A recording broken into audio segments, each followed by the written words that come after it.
This is the Financial Freedom Fighters podcast.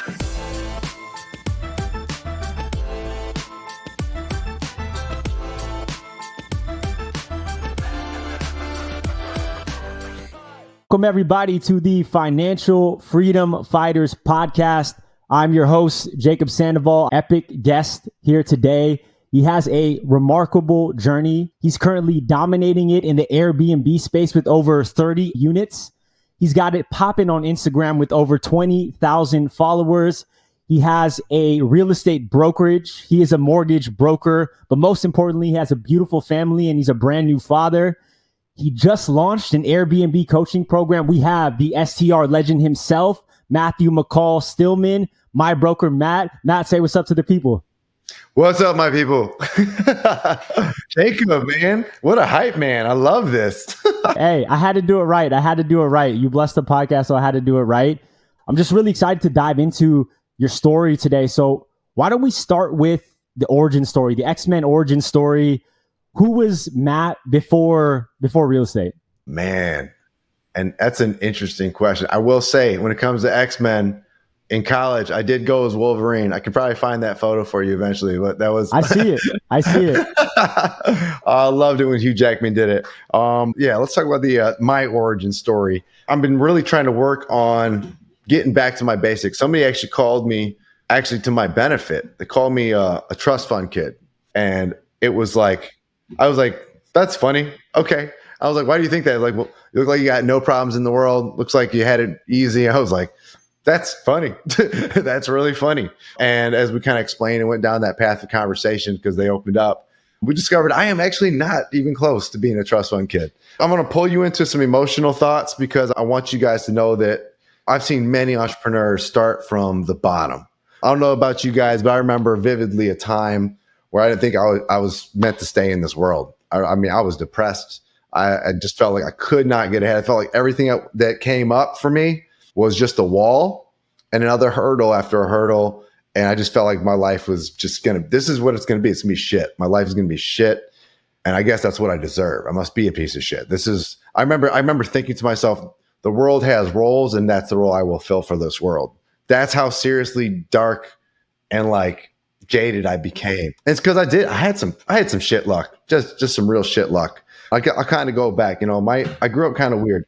My dad's from California. My mom's from here. They met out there. They had more than drinks. And then boom, here I am, right? But back and forth between California and Michigan growing up, I ended up staying in Michigan, in Detroit proper. And while being here, we kind of had it rough. A lot of deaths, some murder, some cancer, you name it. I had a drive-by on my house to kill me. I think that's one thing I've forgotten to tell people. It was an intentional thing to kill me because I had a friend come over. We were treating them to dinner. We let him go wash his hands. He went upstairs, went into my stepdad's drawer, stole like $500. We figured it out the next day. Went and approached him.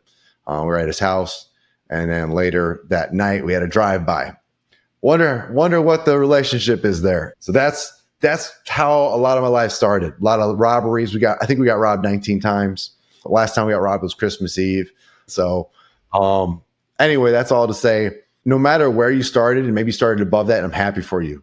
Listen, you don't have to be shot at, stabbed, or go through hell to be respected, right? That's not my point. My point is you can start from hell and still work your way out. And that's what I want to connect with you guys on today. So fast forward in a little bit, I ended up going to a pretty good high school, University of Detroit Jesuit High School. Sounds like a college. It's not. It's college prep school. And I ended up going to U of M. And U of M, thought life was getting a little bit better. I ended up getting into a really bad car accident. The gap insurance wouldn't pay out. So then I got stuck. We got stuck again. I was like, oh, here it comes again. And so I started riding my bicycle to work. I was a server at Olive Garden. I was a server at Melting Pot. And I just quit my job at Olive Garden to upgrade my life to go to Melting Pot when my car was totaled.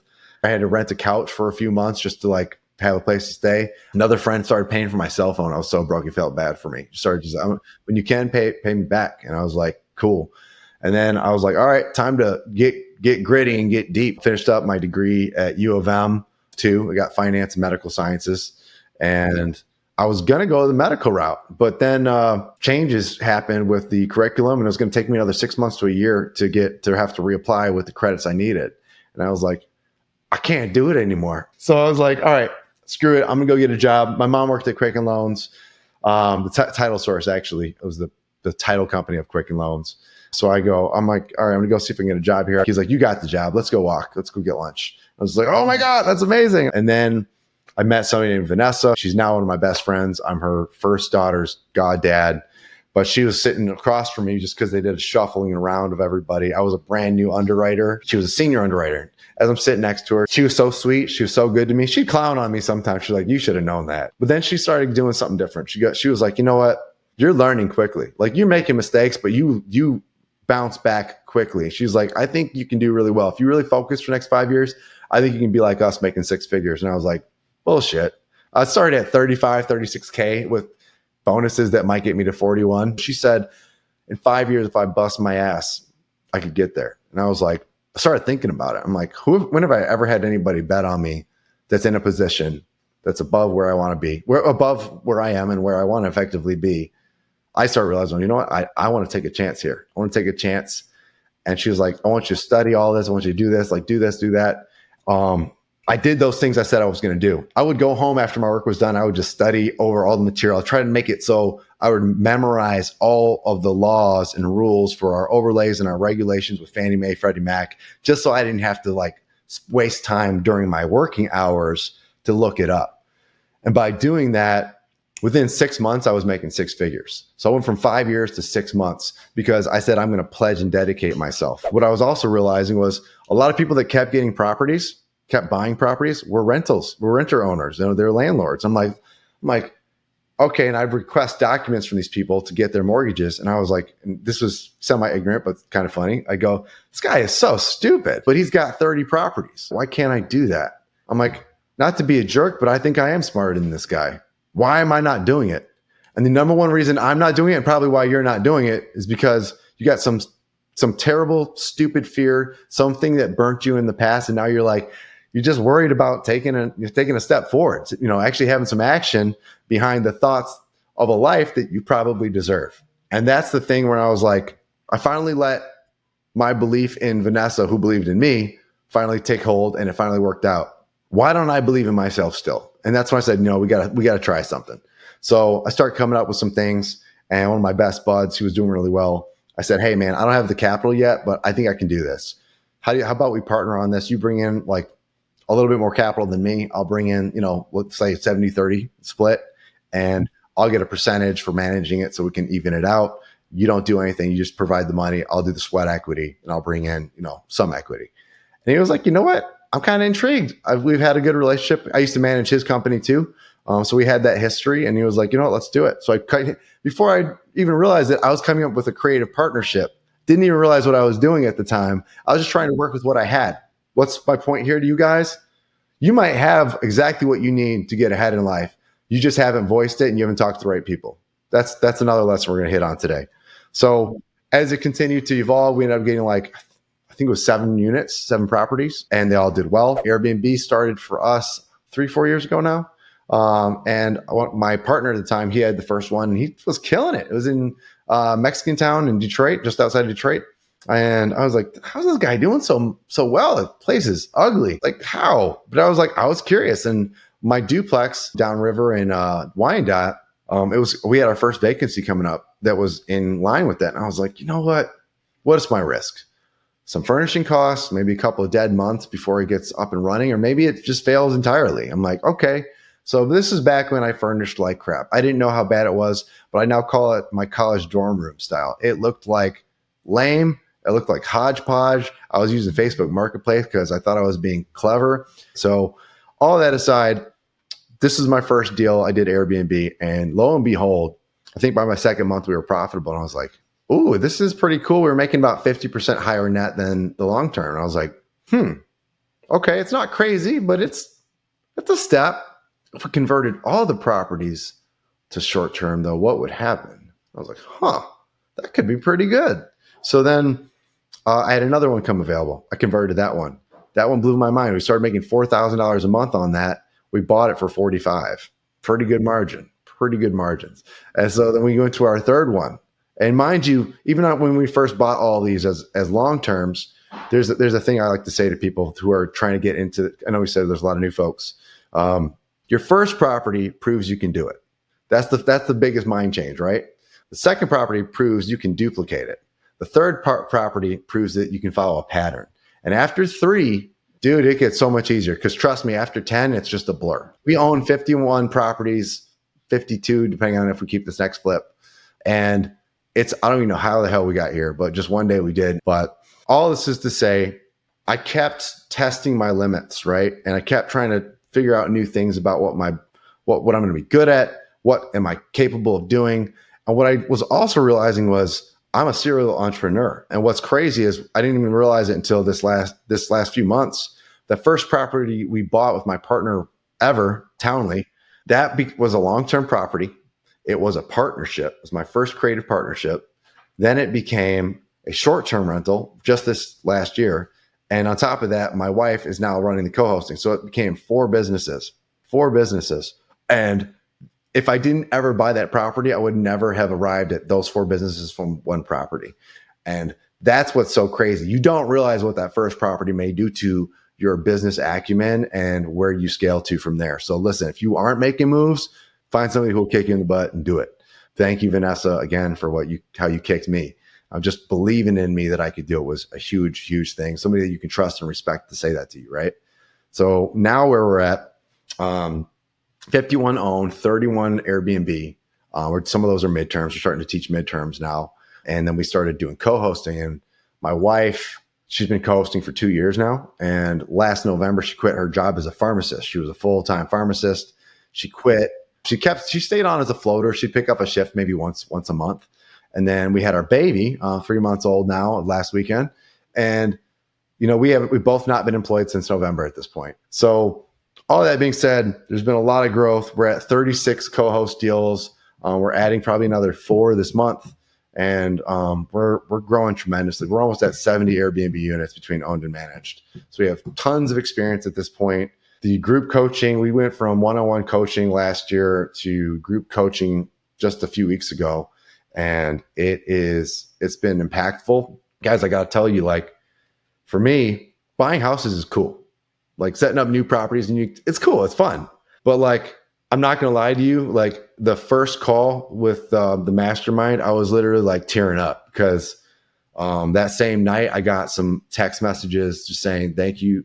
Day one has already changed my life. It resonated with them to their core. It was in their dreams. The thought, the realization that they can do better and they can do better now. And that's what we're trying to hit on. We had a new guy join last night for our call.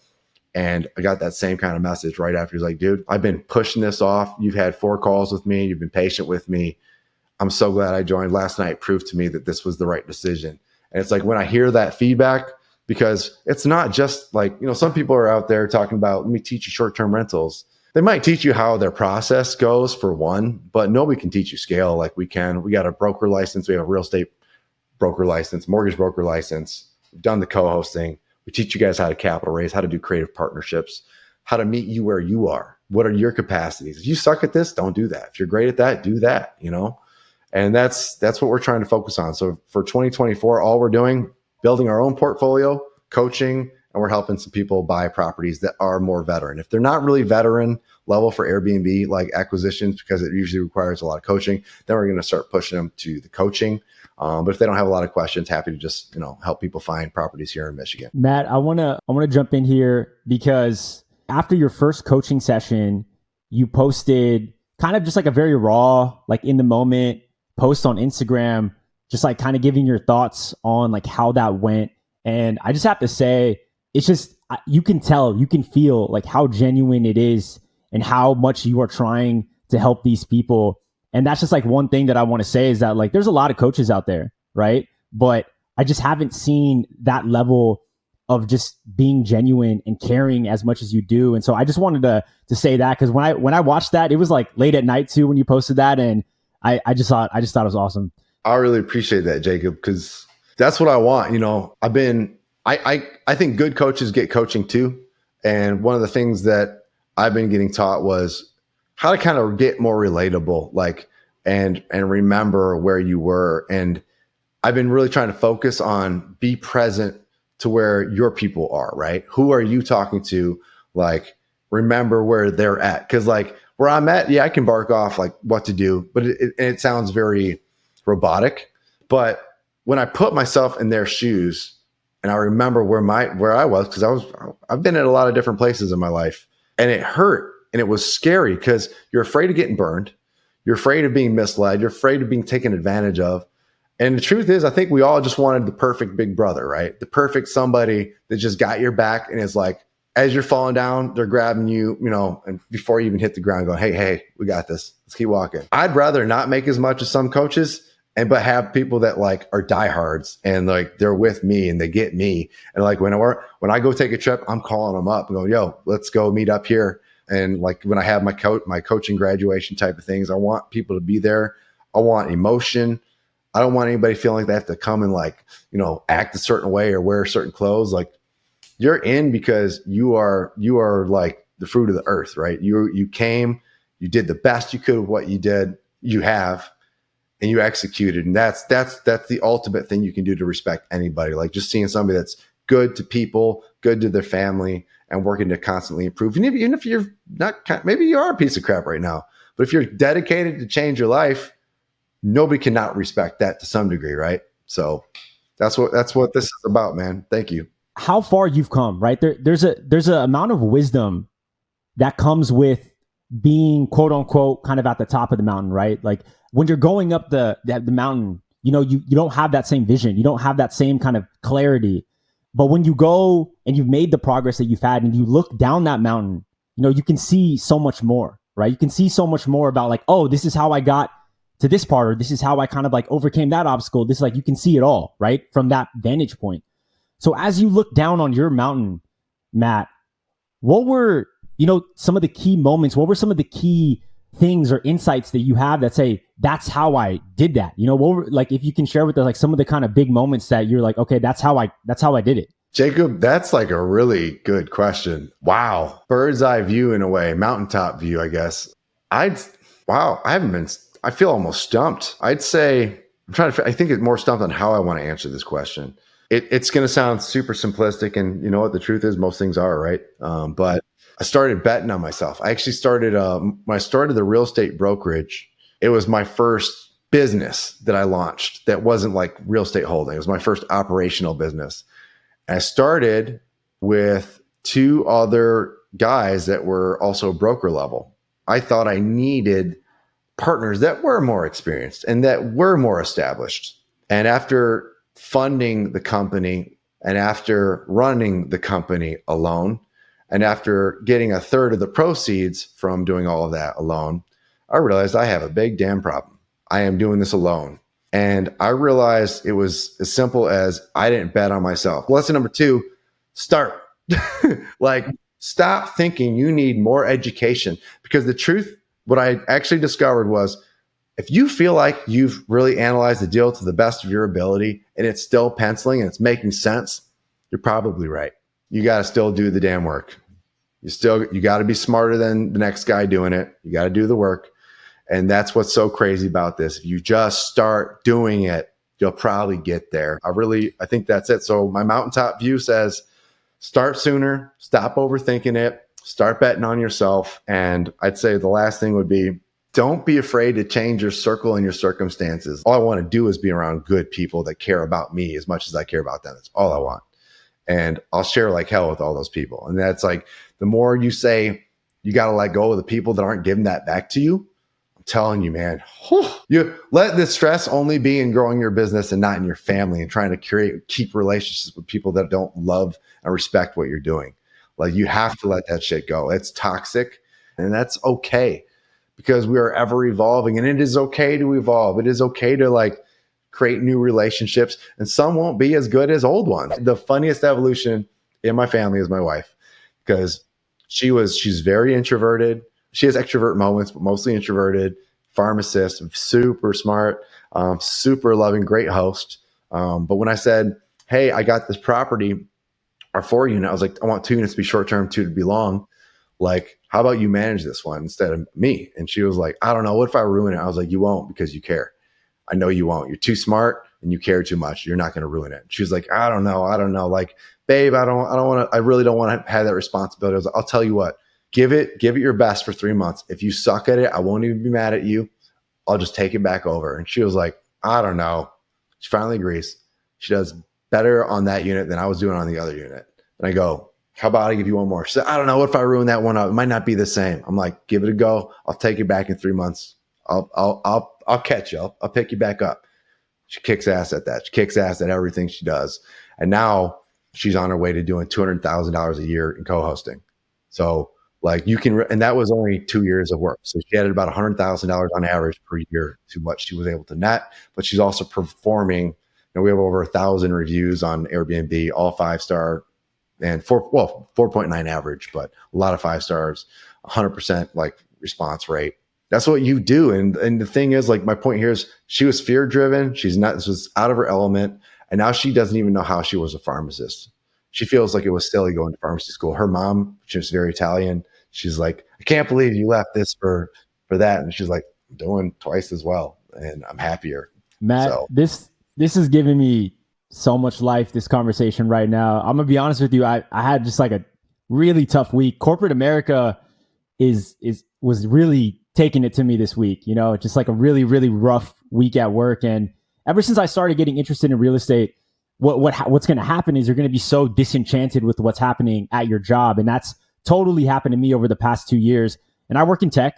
I have a high salary, and by all kind of standard measures, to my family and to everyone else, I've done it. I'm doing it, but inside, I just feel that it's not what I'm supposed to be doing. It's not what I'm supposed to be doing. And this week was just kind of like a very stark reminder of that. And I don't know, I was just getting really down on myself because I'm still pretty early on in my real estate journey as well. And my HVAC went out on one of my triplexes. And, even on the social media stuff, like I'm super proud of my wife. She started a social media account. She's doing like career coaching type of thing. She's amazing. And she's getting it popping on Instagram fast. Two of her reels over 100,000 views. I'm like, whoa. What a badass. That's she's awesome. She's been doing it for 4 weeks, and didn't even want to do it. And I'm like getting lapped. I'm getting lapped by her on social media. And so I'm just like, okay, social media is not firing. My triplex is not performing. I'm getting beaten down at work. I'm just like, man, nothing is working right now. But Matt, you're giving me so much life, man. I know I can do this. And it's just sometimes it takes these moments, takes these reminders to be like, no. Just like pick myself back up, dust myself back off, and get back to work. So thank you, Matt. Just thank you for that. Dude, Jacob, I want to ask you a question too. I'll say something and ask a question. Yeah. I remember being, and it wasn't that nothing was terrible when I was working at Quicken Loans, but it was just like, it was the golden handcuffs, right? Yeah. And which is what you're describing. And you can imagine this. You've probably damn done this. Some people work so hard to climb a ladder. One of my best buds, Chris, he's really high up in tax. He's on his way to making $500,000 a year. I don't think he's happy, and I think we all know it because he's when it's tax season, it's like 80-hour weeks and it is what it is. Right. But I remember that moment when I was walking down the hallway, coming back from lunch. And I just was like, I'm going to be here for the next 10 to 15 years, making $250,000 a year. And I'm fucking unhappy. I was like, what kind of first world problem BS is this? Right. It just hit me like a ton of bricks. I was like, no one in my family is doing what I'm doing money wise. And I'm unhappy. And I was like, I would happily take half, maybe even less, and go do my own thing at this point. And that was the moment. Like you guys fast forward 10 years. Are you gonna be happy if you've all ranked up a little bit more? Will the money really change your life? No. Even if it doubles? Probably not. No. Change.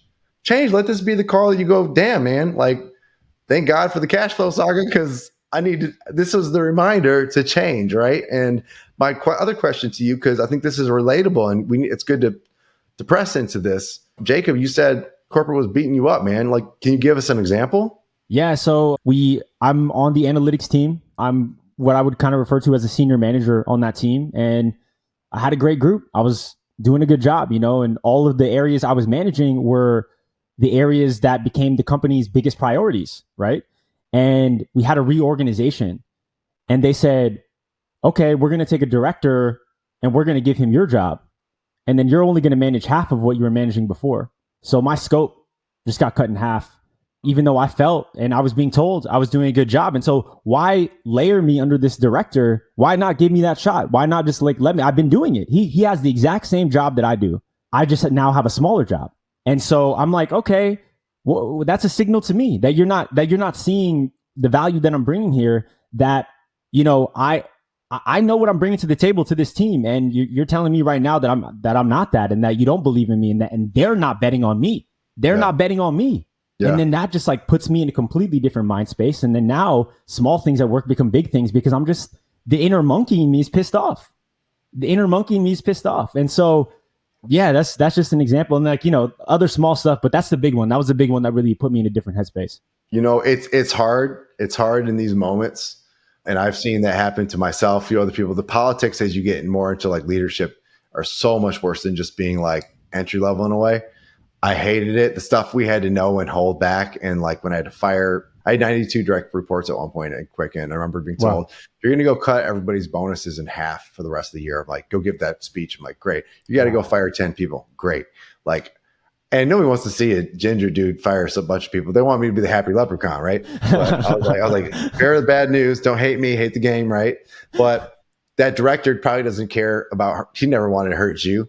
But I think this is a pivot point. That pain can bring gain, of course, right? This is that moment where you're like, you took something off my shoulders.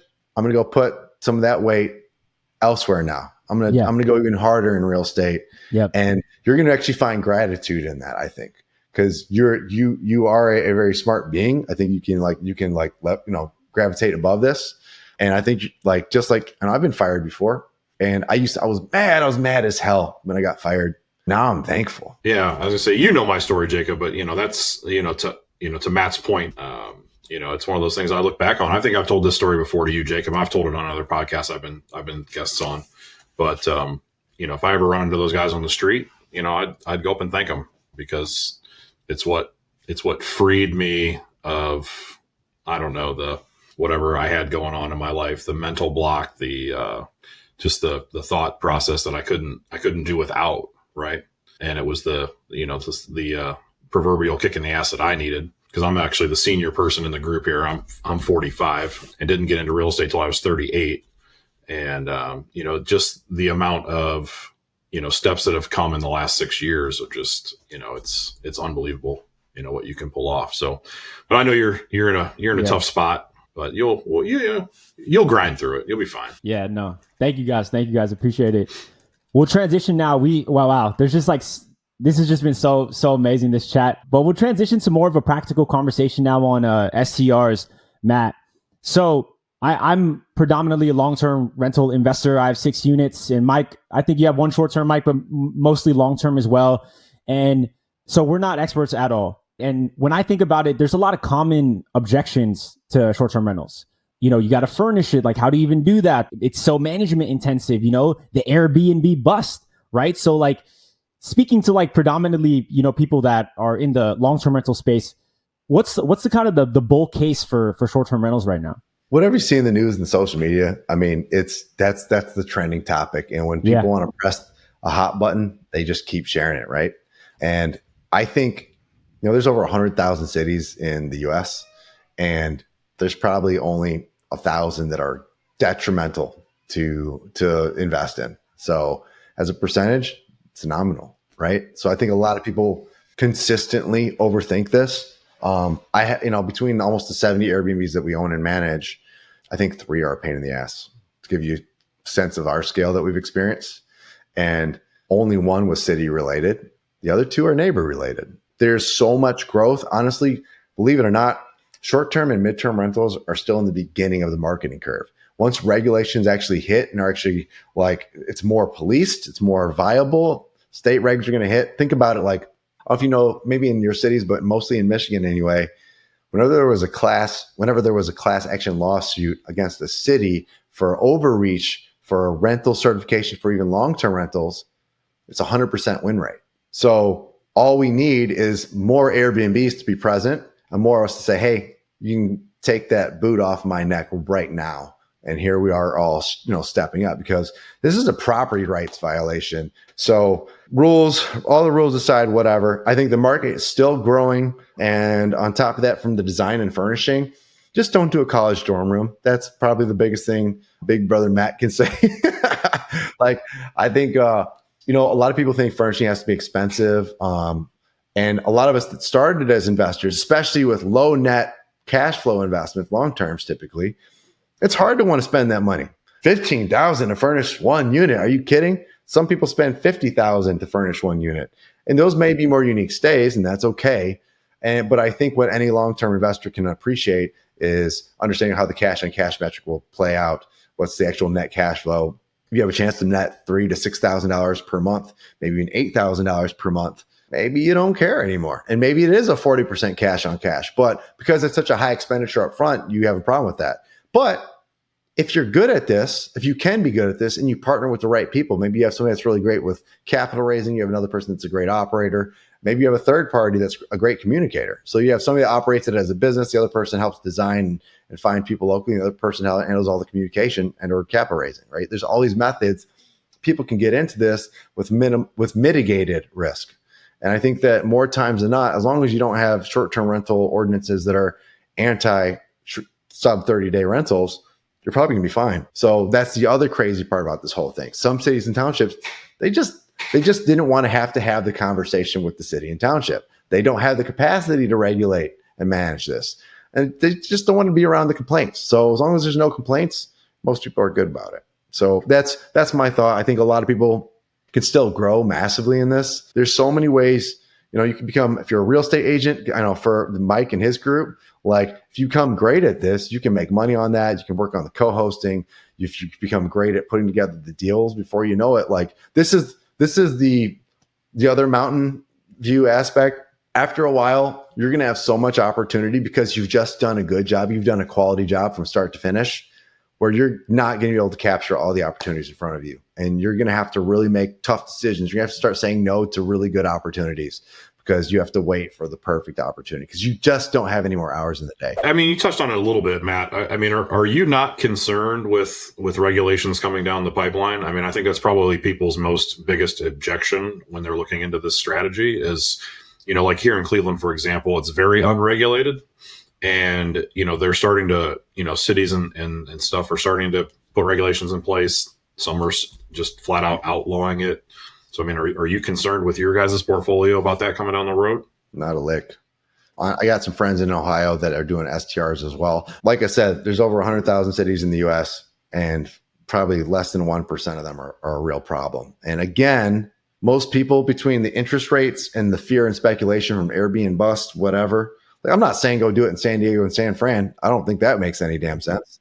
But and again, the area and city does matter. Like Austin and Dallas, I think are kind of tough right now, if I'm recalling those rules correctly. Trying to go in Kissimmee, Orlando for Disney World, it's super saturated. You got to buy, over $1 million, and you have to compete with some of the top Airbnbs in the nation.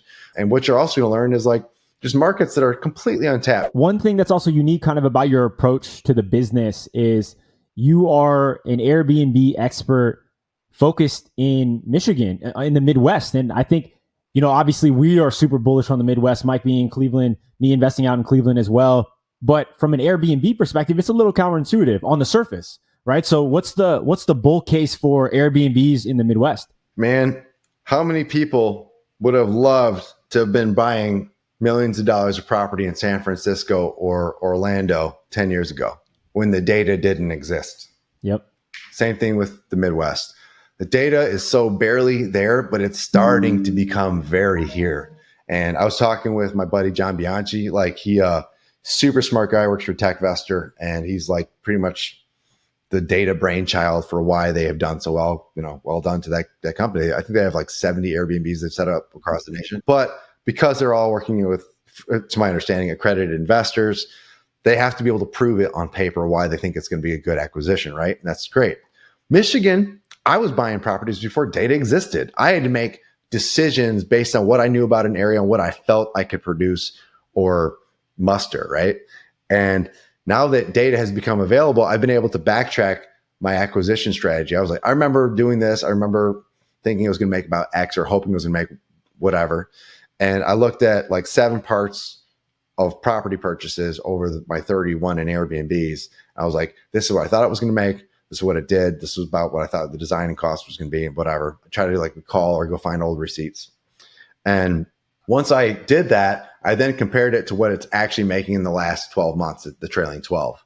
And what I found was my first pretty much year worth of deals, I was conservative and we were actually netting 25% higher than what I expected to make.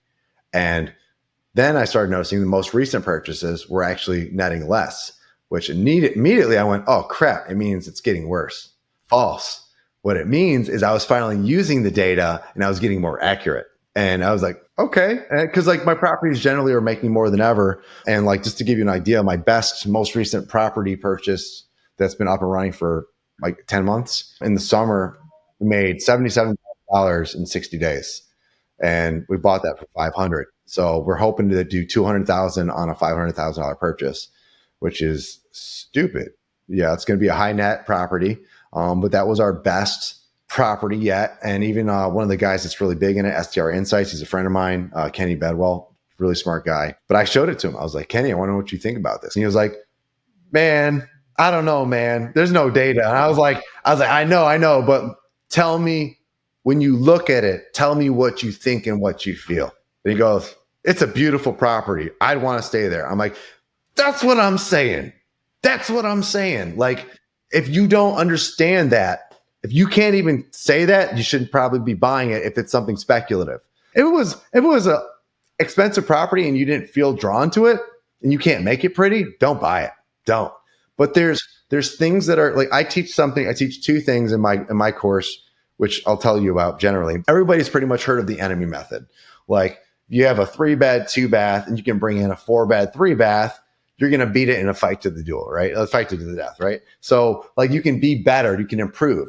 But the thing is, what if there are no 4-bed or 3-bath comps in the area? Then you're really playing in the negative space. This is my second concept. What does not exist in an area? Oh, what else? They don't have a pool. They don't have a hot tub. They don't have any fun games. Their design is garbage. If you can beat them in like all those categories, there's something special. And that's what I knew. Cadillac didn't have that size of house. It didn't have that cool of a vibe. No pools. And I was like, and it's bigger than average. And I was like, and it's freaking orange. What is an orange house? I was like, I don't know. I think we do it. And I was like, we calculated it out. Like, if we do as well as one of the higher end ones, we're still going to be positive. It won't be great, but it'll be positive. And I was like, you know what? Shoot it. Shoot the J. Shoot it now. I was like, let's Hail Mary this sucker. And let's just put it like this. People are happy. People are happy. And I'm really excited about it. But that's unlocked another level of where I'm going, which is going to be, I got my one boutique hotel. I'll be honest, I don't love it. I would definitely do it differently. I learned so much from this. This has generally been a loss, that one. It may turn out pretty good. We're really excited because what's funny is the winter is actually the best time because it's a desert-based hotel. But more than anything, I want the unique stays. When I build out my new properties, I do want to have things that are really hard to duplicate because I believe that's where the longevity will be.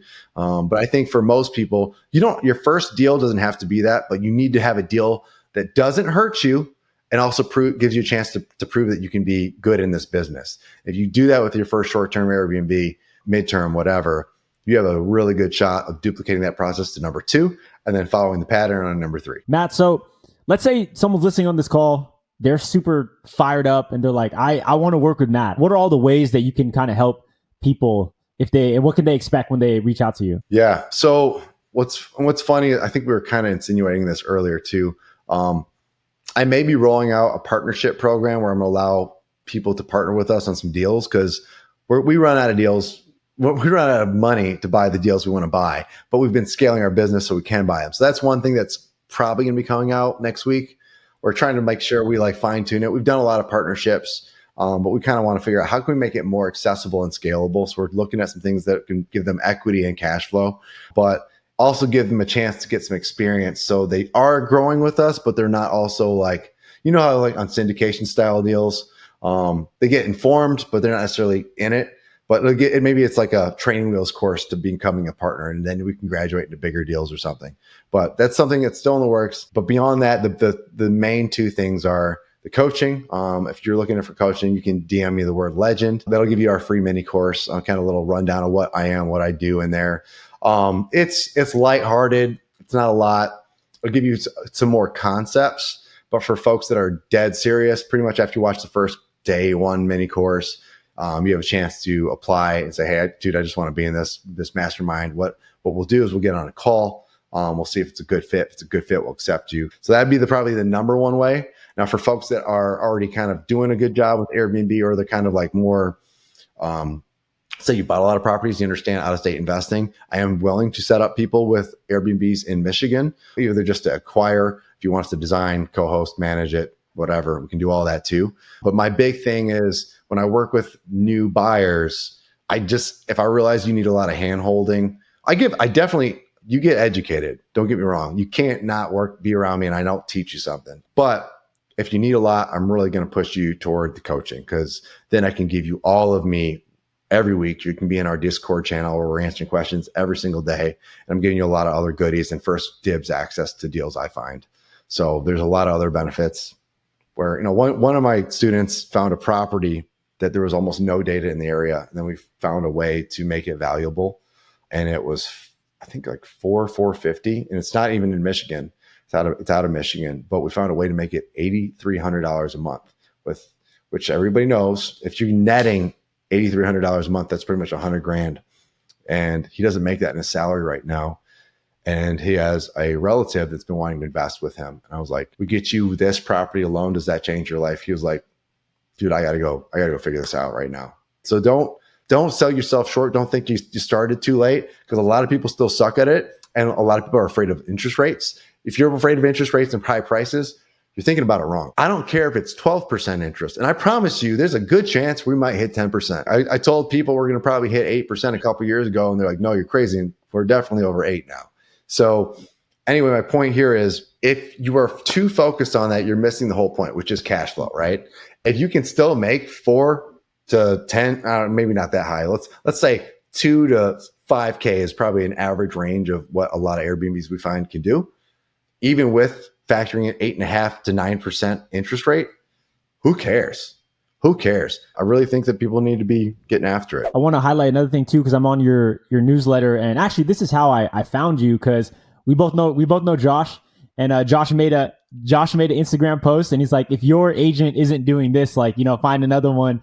And he was just taking a snapshot of your newsletter, where you break down these deals, and you have like a very data-driven approach to how you're underwriting them, and you're like kind of displaying it for everyone on the newsletter. And I was like, wow, this is really good stuff. So I just wanted you to chat about that as well. Like everyone needs to hop on that newsletter for sure.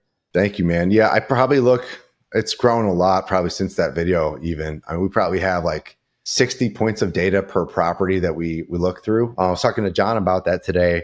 And because he will only use data that's present. And my big thing is, if you don't, like with real estate appraisals, right? When you're buying a house, you'll see that there's brackets where, they're always trying to find a property that fits within a certain bracket or matches a bracket. And from there, they make a subjective idea of they usually use some data function of how much more this one bedroom or this bathroom adds or reduces the value, if it's superior or inferior. So I've reviewed thousands of appraisals. I was the head of the appraisal management team, and we had to dispute, re-underwrite, confirm, and accept or deny every appraisal that came in through there. So we got really good and really fast at that. So I use a lot of my data-driven old underwriting risk analysis when I approach this, and I go, okay, I think it's a fair shot that it does between this and that. And you can't always prove it, because there's a subjectivity to anything. And the other thing is, just because it's a 4-bed, 2-bath doesn't mean, this is going to make money.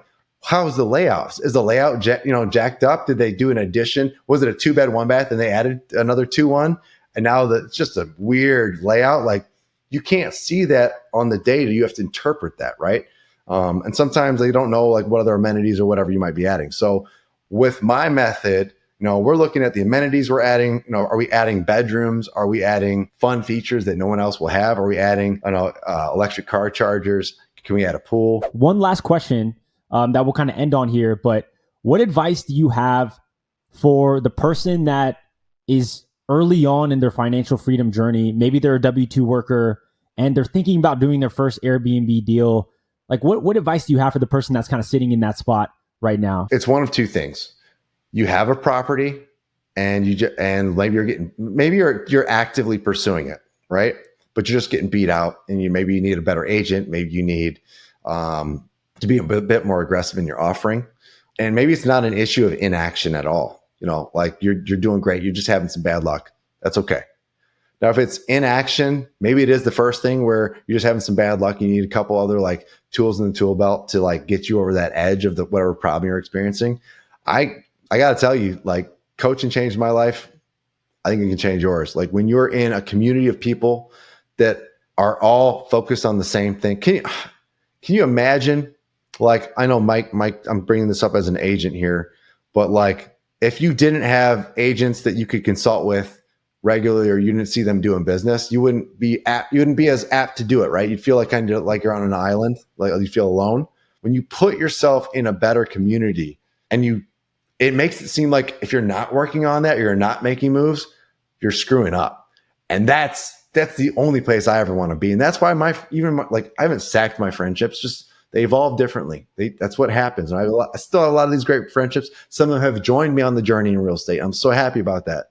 But if you guys don't take those chances to bet on yourself and immerse yourself in something that's going to be better for you, you won't probably make those moves. Because for some reason, like this is a common call issue.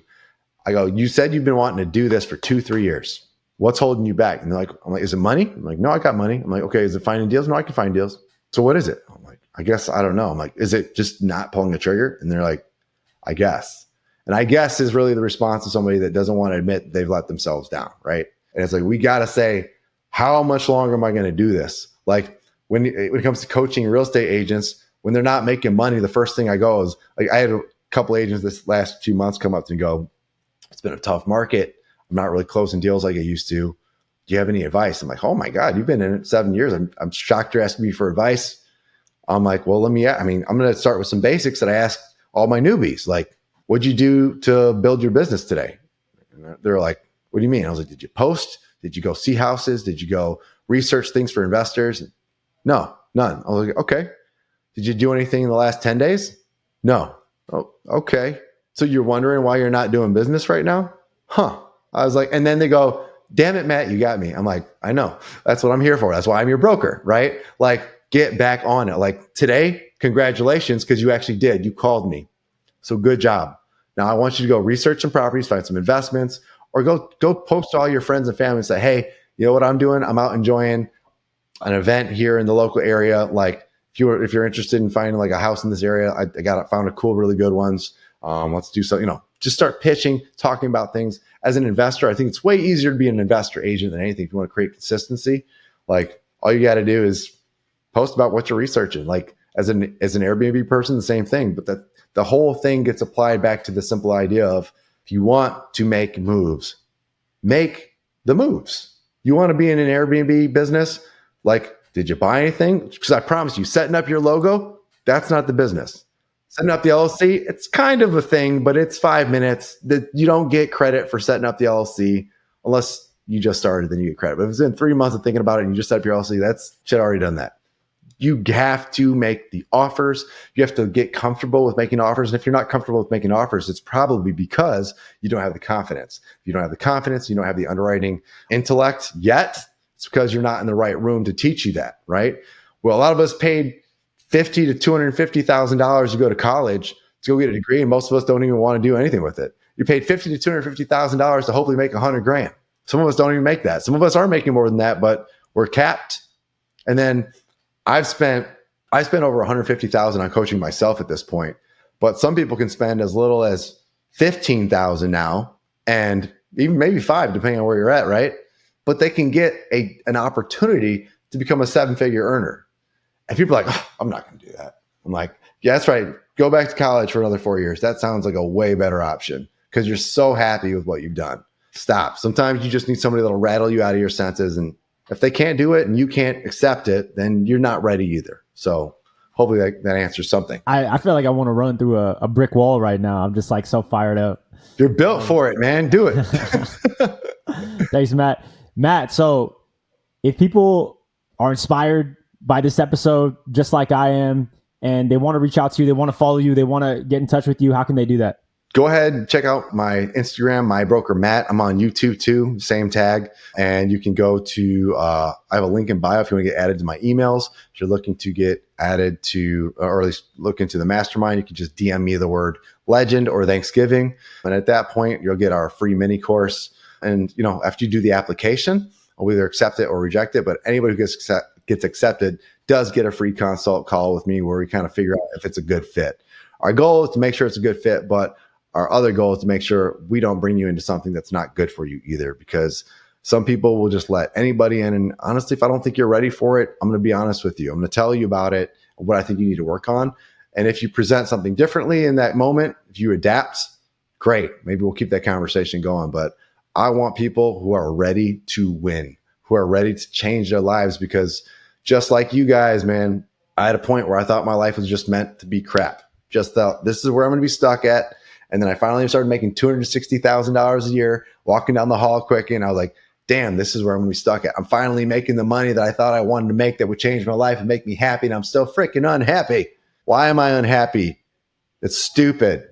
That's stupid. What Jacob's going through is stupid, because he's a smart guy. He's capable. He can do things. And he knows the golden handcuffs are not so worth it anymore. But those are the moments where you go, let it go. Let the money go. Go chase something that's going to be enjoyable for you that also can make you great money and maybe even exponentially more than what you're already doing. And that's where the win is. That's the path that we all too often deny ourselves. I was guilty of it too. I'll see you in Instagram. Awesome. Everyone follow Matt at my broker Matt. Hop on the email list. Check out the coaching program. Do all the things. You definitely won't regret it. Mike, where can people find you? On Instagram at Realtor Michael Magno. You can find me on YouTube, the usual suspects. So awesome. And I am at Cashflow Saga on all socials, and also cashflowsaga.com. This has been the Financial Freedom Fighters podcast. Man, this was a fire episode. We are signing off. See ya. Peace.